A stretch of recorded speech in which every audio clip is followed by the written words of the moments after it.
To find 10% of something, multiply by 0.1.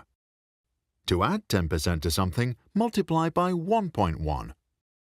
To deduct 10% from something, multiply by 0.9. And if you want to find out what's 70% of 20, all you need to do is eliminate and multiply. In this video, you'll learn why when you see percentages, you should think of fractions. The word percent comes from Latin and means per hundred. If you have a basket with 100 apples and take out the 7 rotten ones, that's 7 per 100. And if you instead want to estimate the rotten ones out of 300 apples, multiply 7 by 3, which is 21. Understanding percentages as part of 100 is good. Even better is seeing percentages as a fraction of 1, like part of 1 pile or a slice of a whole pizza. That's because 25% is a quarter of 1, 50% is half of 1, 100% is 1. Italians understood this centuries ago.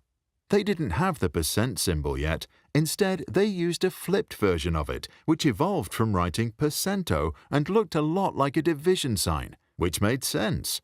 When you see, for instance, 25%, picture part over whole, which is equivalent to a quarter, or 0.25. The decimal is what we are really after.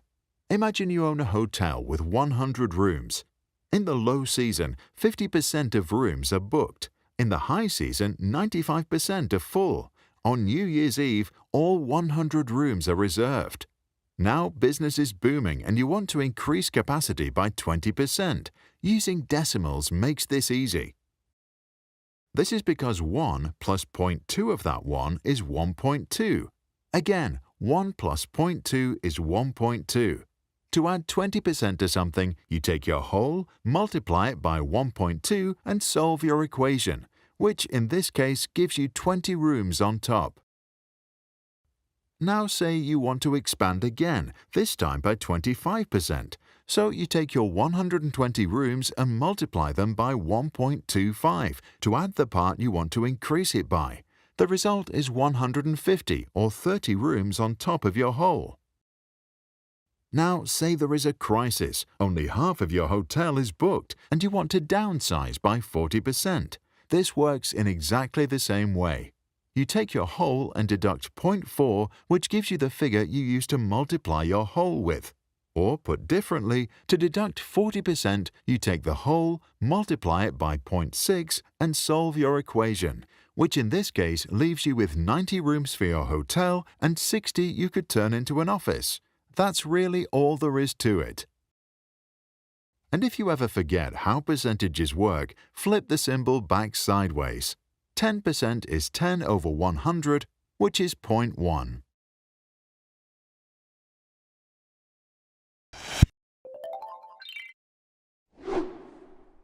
If you found this helpful, check out our other videos. Join us on YouTube or on patreon.com/sprouts. For more information, classroom exercises, or videos without background music, visit sproutschools.com.